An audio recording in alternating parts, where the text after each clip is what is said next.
Shania was a very, very integral part of this, making this happen today. I'm so impressed with how many people you get in rooms, how you do it so consistently, the motivation that is constantly out there. It's not the easiest thing to just pour inside and out. Like, how do you stay motivated as much as you are? Ooh, I'm not always motivated. I'm gonna start with that, definitely. I would say, you were talking about it just now, is the vision, the big vision that I have for this room being thousands of people at one point. And if we're gonna get to thousands of people at one point, we're gonna have to be okay with rooms of 2 people, 10 people, 20 people. And honestly, it's not just me alone. I mean, like, shout out to the team that I work with. I mean, Donia, Joseph, I mean, I'm with them every single day, and they're like so important to everything that we do because, it's that community that, we've created has been able to kind of like allow more people to say, okay, you know what, like, maybe I can be around this. Maybe this entrepreneurship isn't so scary as much as it kind of seems on paper. So in order to kind of keep the consistency going, it's just honestly making sure that we show up and we have the vision that it's gonna keep on going. Showing up is one of the most important things in entrepreneurship.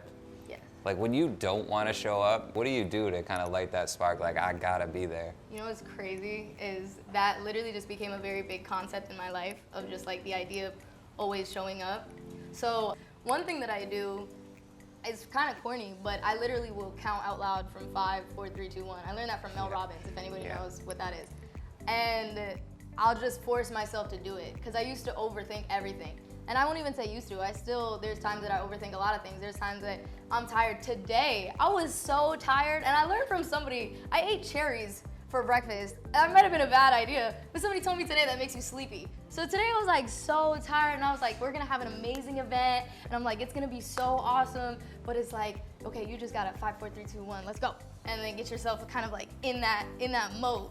So I do that. I talk to myself all the time, high five myself in the mirror. If I don't show up, then that's like the one thing, that's the bare minimum thing you can do. You know what I'm saying? Like, even if like nothing else goes as planned, the only thing that you can control is, did you show up? You know what I'm saying? Were you there? So if you can't show up, then you're already setting the tone for nothing better to come from that. Yeah, if you don't show up, how are you ever gonna expect other people to show up? So you have a big community of people. How many people are in there now? Oh my gosh, a couple hundred. A couple hundred. And so what are some things when people are trying to start out in business, you need people, you need clients, you need people in your community. What are some things that people can do to start attracting those people into their business? Believe that you can, because I honestly, when I first started in the idea of entrepreneurship and networking, I did not see myself doing it at all. Similar to Donia, I literally started in the company that I'm in right now, this platform, because I just heard about trading and investing and thought that that was something that I needed to get under my belt so that I would have another skill set. And would never have imagined myself being a leader, never would have imagined myself speaking in front of people. But it just kind of happened where it's like, when you have results and you know that this is something that's good and it's something that's real and it's something that people can learn if they would just get out of their own heads, it kind of becomes this thing where it's like, I want people to be able to see that for themselves. You can do more than what you think. It really just requires you believing that you can. Did your bartender skills directly translate to this business? 100%, I would say. Because I loved bartending, but I love people, if you know. So like how Donia mentioned, we're complete opposites, like complete opposites. And she was my best friend all throughout college. And it's like, I'm like, let's go talk to people. Like, let's go be in situations where there's people. And she's like, Shania, no, like, let's not do that. And when I was bartending, I loved it because I'm like meeting people every day. The way that I feel like it helped me is because like when I was bartending, just in the server industry in general, my mission was to serve customers. So I'm making sure that they're good, making sure that they're, have everything that they need. I just translate it now to my mission is to serve people, serve people for what it is that their goal is. So still service is still, doing something to get them happy, satisfied. Yeah, like my mentor, Grant Cardone, he says service is senior to selling. If you're not servicing people, how are you ever gonna expect any business to come in? Right. So Shania, can you tell everybody a little bit about what you do? Yeah, absolutely. So I'm a part of a platform, started it up 3 years ago from a college friend that was talking to me about trading, investing. The platform, the whole premise of it is that we help people make money online or just learn about the skill sets behind financial literacy in 2022.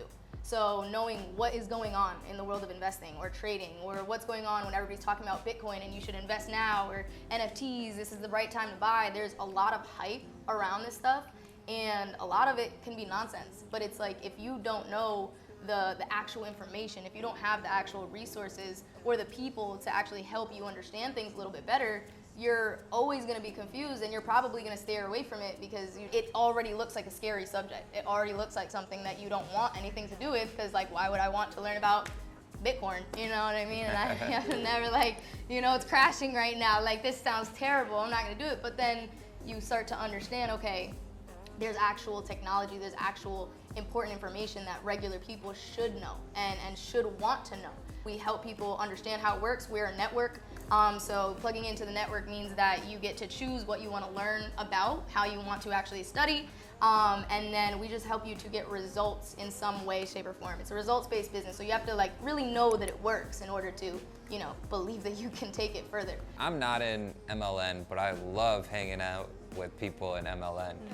I love it. It's one of my favorite things in the world because they're into personal development. And for those who don't know me, I have a personal development company called Warm Heart Life.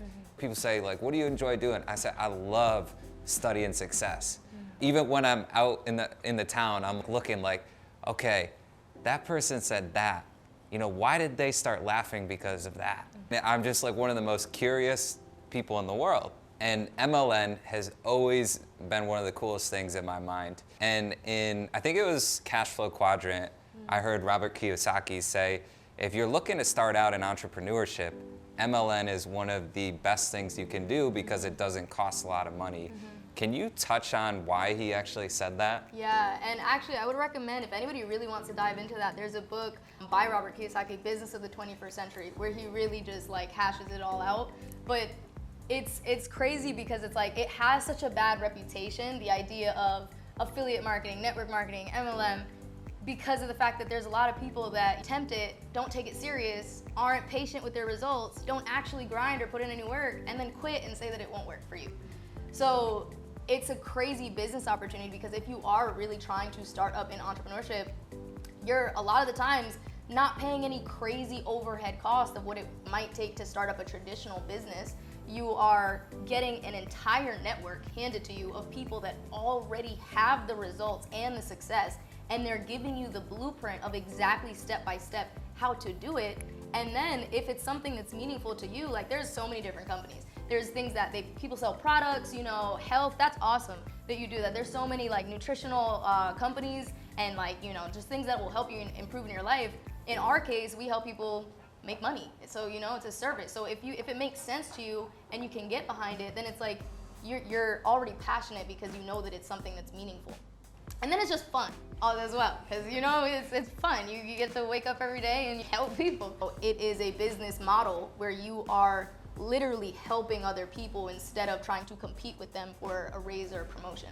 There's so many different types of entrepreneurship, and I can't say to go into this, to go into that, to go into that, because it's up to you. You have to believe that you can be really good at it. And the thing I've always liked about MLN is what you said. There's a community of people, and if you just go to the people who are getting the results, you're going to be able to get those results quicker. But then this is the same thing in business. The reason why most solopreneurs don't make it is because they're not learning from the people who have the results that they want. So if you're a solopreneur, if you're selling shoes, who is the best in the world at selling shoes? Okay, the founder of Nike's probably got it figured out. So if I want to be the best at that, I'm probably reading Phil Knight's book. I think it's called Shoe Dog. And you listen to the things in that book that he did when he was younger, like go to Japan. Like, how many people are actually willing to go to Japan to figure out the best way that they can get the massive amount of shoes with the right quality to be able to sell to people who will say, this is the best shoe I've ever worn? And so whatever you choose for your path, I think it's important to really think about what everyone up here does, because everyone does a little bit different things. But Shania hit something that I think is the most important thing, and a big reason why I wanted to have this night. If you want to be successful in entrepreneurship, it's important to think about who are the people who are getting the results that I want, and how can I associate myself with them as much as possible? How can I learn exactly what they're doing so that I can get there at the fastest rate possible? So Shania, where can everybody find you, and what's one last thing that you'd like to share to everybody? Yes, I would definitely, please just, I think I'm the last speaker, right? Yeah. Let's please just give this all back to Brandon. He did an amazing job. I appreciate it a lot. Thank you for doing this. You and Joseph for putting this together, because this is awesome. I love this, and I love everybody that's in here, whether you know me or not. Shania.Jay is the Instagram that I use. The last thing that I would say, don't think about it too much. Don't think about it too much. That's the best thing that I could say right now. That's where I'm at. I feel like in my life, I'm trying to not think so much and just take action, and it's serving me well. All right. Yay! Thank you. Thank That